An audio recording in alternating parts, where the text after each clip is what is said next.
which is Thierry. And Thierry is someone who has dialed in with us today. And Thierry is our global lead of transport and logistics at GS1 Global. And he will tell us more about how it's working at the global office. And he will point out the history, future, and all possible projects of TNL at GS1. I will try to. Thank you very much for introducing me. Just to give you a little bit of background on myself, I've been working in the transport industry, whether in the air freight, ocean freight, road transport, logistic for the last more than 40 years. And I joined GS1 about three and a half years ago, GS1 France, GS1 years ago. And I took over in January 2021, the leading role for the so-called Center of Excellence for TNL within GS1. So it covers all TNL topics within the world of GS1, and to try to bring more consistency on all those topics. So let's start and dive. We'll start our journey in the transport industry and how GS1 sees it. So, digital transformation, to start with, is particularly common in the transport and logistic processes. And key capabilities and extensive cooperation are really required across all value network players in order to effect change, because you have many sources of supply, many destinations and receivers, all modes of transport are concerned, many different storage locations, et cetera, et cetera. You can name them. You can find tons and tons of all those things. And the convergence of the physical and digital worlds of commerce is really driving a significant change in how companies need to interact with each other. And the COVID-19 that we've been suffering for the last couple of years has been really more and more impacting all the transport processes. And also, obviously, the interaction with the customers of the transport companies. So really, technology is really significantly impacting transport and logistics. But still, there are very much silos that have been created all along these past years, just because all the companies were looking at solutions that were fitting their own needs at a certain point. I'm not saying that it's not good. It certainly is really good for the companies. But when it comes to exchanging information with the outside world, what I mean by that is from the world of the transport companies and their customers' world, then it becomes another issue, because a lot of people are using different identifiers that it was just mentioned. And, sometimes you find out that you can't really exchange information. And it's just like if you have two people, one speaking Chinese, the other one speaking French, and they don't speak at least English to be able to understand each other. So you need a common language to be able to make sure that everybody speaks about the same thing, the same asset, the same thing, to make sure that you're exchanging correctly all those information. So obviously, data is at the heart of transport and logistics, and it's a crucial world within the trade world. And obviously, there is an even more important word is interoperability. And interoperability can only be achieved if we all speak the same language. That's a must. If you don't do that, then it's not possible. So the role of standards, I'm not going to go very deeply into that, because I'm sure you're all convinced about that. But standards are there to facilitate interoperability, enable competitive solutions from different vendors. So, the users can choose from different solutions that rely on the same standards. That's exactly what's going on with the ECMR solutions, for example. You need to be able to have interoperability between all those solutions that are existing in the market, which are really, really great. But again, if somebody wants to use one solution and the other one is using another solution, then obviously those solutions needs to communicate at one point, especially when it comes to the most important thing in transport is the validation of transfer of responsibility between the stakeholders. And obviously standards encourage innovation. So let's start with a simple truth that is unfortunately ignored more often than it should be. Goods do not move unless data move. And this issue is common to all supply chains. So, we're going to have a look on what is TNL and how GS1 can help there, or what kind of role GS1 can play. So TNL in the nutshell, there's a lot of stakeholders, as you can see here, on the who. The challenges, obviously common for everybody, is interoperability that comes first. Increased needs for full traceability, including risk assessment for customs, not only for customs, also for the administration. My good friend Rudy, I'm sure, will take that part, talking about the ECMR. Unique and unambiguous identification for transport units and locations, because that's a real nightmare in the transport industry. Paper is still heavily used, like we're going to see it later, and we need to comply with increasing regulation. And obviously, the benefits that are provided by GS1 standards are very well known to all of you, I guess. So visibility, an entire service life cycle, efficient performance, condition monitoring, the transport operation, et cetera, et cetera. So just a few words, you will be able to read that, because I guess this presentation will be shared with the participants of that webinar. But you can read that at your leisure later on. But those are a few words that have been that we've been getting from some of our customers regarding the inputs and the insights from GS1 and the help that GS1 identifiers have been providing to their solutions. So TNL achievements for the last, I would say, seven to 10 years. Obviously, I will not go into detail for that slide, but it serves only to show that GS1 really offers a fairly comprehensive system of standards to manage supply chain and to address some of the issues for the tools that are currently used in the transport and logistics. So you can find here, again, the three main pillars that are constituting GS1: the identify layer, the capture layer, and the share layer. And for each one of them, you can find the corresponding identifiers that can be used or are used already by the most of the solution providers and some of the companies also. So in this visualization, you can clearly see how the world of goods and trade connects, both in terms of the logical connection, which is represented in the top half of the slide, and the physical connection, which is the bottom half of the slide. During a lot of conversation we had with UNCFAC, and I'm sure you all know about UNCFAC, there is a real gap between the trade world and the transport world, especially on some of the definitions which are used by the trade world for the shipment, for example, and the transport world for the consignment. And those are really, it creates a real gap. And we aim, together with UNCFAC, to close those gaps thanks to those identifiers. I'm usually saying that UNCFAC has the grammar and we've got the vocabulary that goes together. And we are going pretty well along together with UNCFAC, obviously. So goods, trade items are placed into transport logistic units to prepare them for transportation, which is represented in the orange layers in top half, and the first two images on the left in the bottom half. Logistic units then are dispatched as shipments, which may be consolidated into consignments for transportation. So that's where the gap starts to be closed, in fact, thanks to the GS1 identifiers. And then a shipment may be transported also on its own over a specific transport movement, and would then also be a consignment for that movement, as we already mentioned earlier. So the layers in the top half also include identification keys, such as GTIN, SSCC, GSIN, and JINC. GSIN for shipment, JINC for consignment. And these ID keys provide the real foundation for systems interoperability among supply chain stakeholders.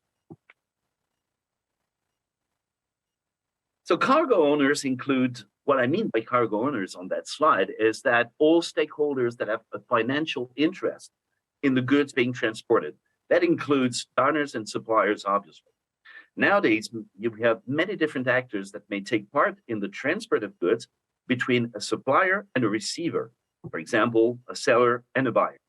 So to optimize the management and obviously reduce costs of these complex and increasingly global supply chain, logistics service providers, freight transporters, freight forwarders, and their customers need to know exactly where their shipments are at any moment. And the where is a very important topic when it comes to transport and logistics. And that's where GS1 and also other global standards like UNCFAC or ISO can help. I remind you that all the GS1 identifiers are all ISO compliant. So that's a real good thing about interoperability. And the GS1 system of standards enables real-time end-to-end visibility over the entire supply chain.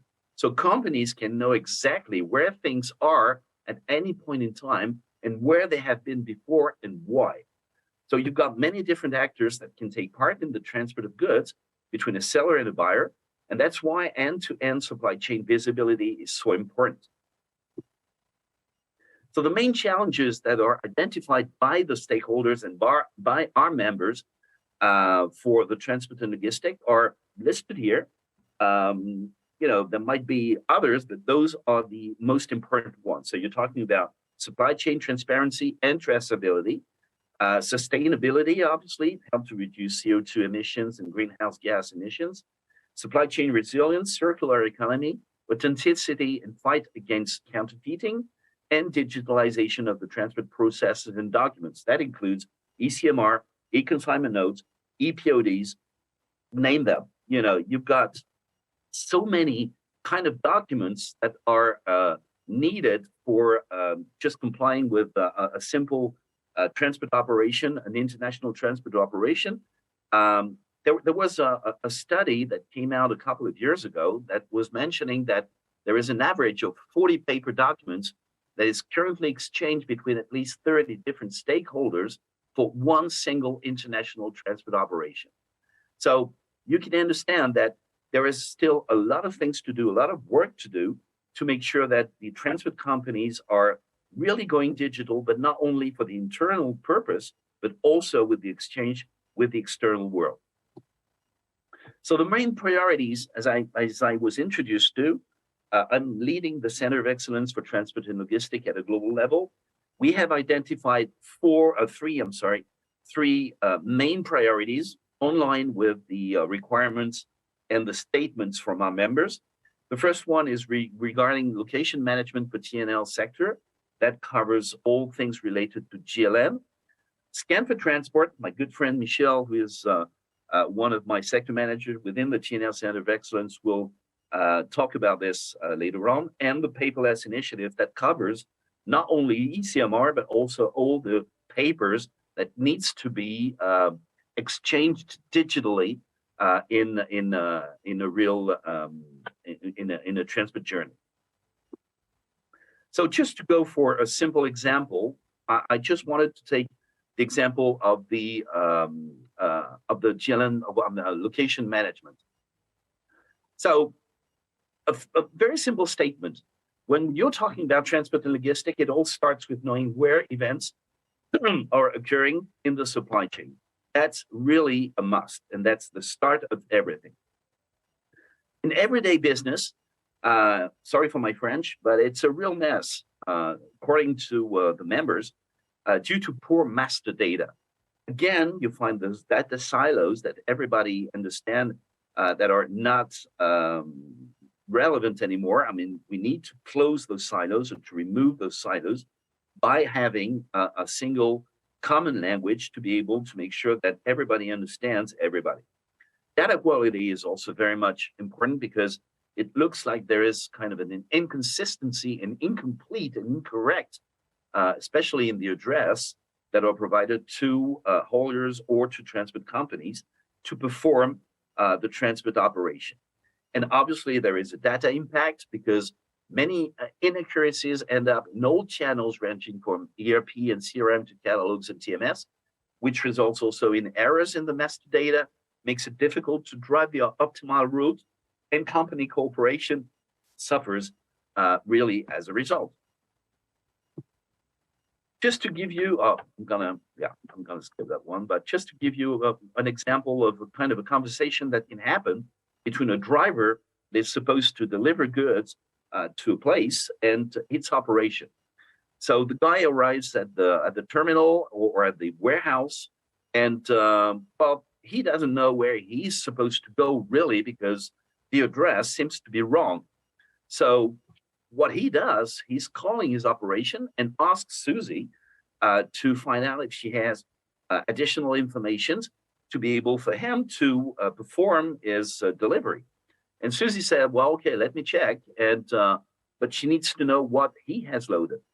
So he tells her what he has loaded, eventually the truck plate number, et cetera, give her all the information. Then she comes back to him and say, well, you need to go at the other gate where somebody knows about your delivery and they will take care of it.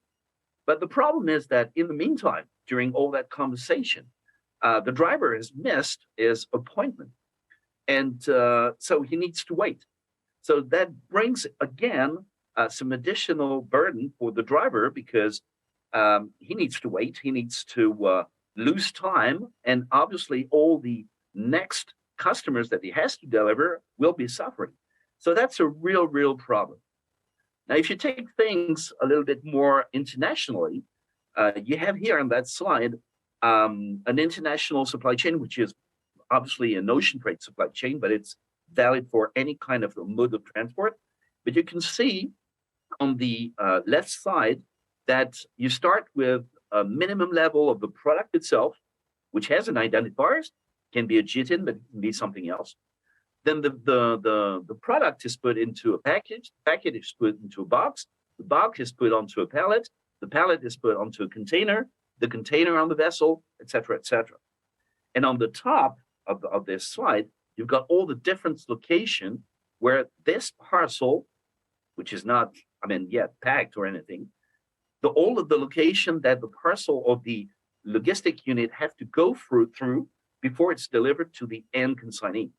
And in the middle, this reverse U shape that you have here shows all the different stakeholders that a shipment needs or a consignment needs to go through before it reaches the end destination. So you see there's a lot of different ways of identifying things, whether it's a product or it's a box or it's a parcel, it's a pallet, a container, et cetera, et cetera. And you understand that with this, all the different stakeholders that you have here, if we don't have, again, a common language, then obviously exchange of information become more and more difficult, not to say impossible. So GLN obviously is something that can really help to provide this additional information. What I usually say also during the presentation is that the GLN, but that's the same thing also for the other GS1 identifiers, are not there to replace existing identifiers. You've got identifiers that have been around for years and that are currently used by certain sectors, and that's fine. But again, you need one identifier, one unique global identifier, an unambiguous identifier that will be linking those existing ones together to make sure that everybody, again, considers the same location. So here on this slide, you've got a logistic zone with different warehouses that are identified with GLNs. But again, you've got also the door gates that are also identified. And when they come inside the warehouse, then you can identify the different racks inside this particular warehouse, which is identified with a particular GLN, which can be identified with a big number if you're talking about maritime, or it can be identified with a UN code if you're talking about a more wider zone. So the vision with the GLN and with what we want to achieve within the TNL Center of Excellence with regards to the location management is to be able to provide our members with a full hierarchy of location, which can be easily mapped thanks to the GLN. So obviously, we need to make sure that everybody will be sure about where things happen.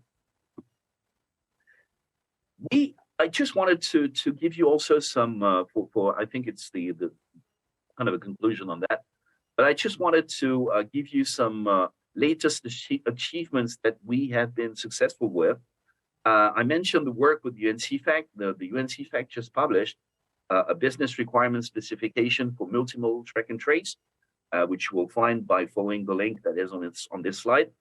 And in this document, GS1 is mentioned more than 100 times.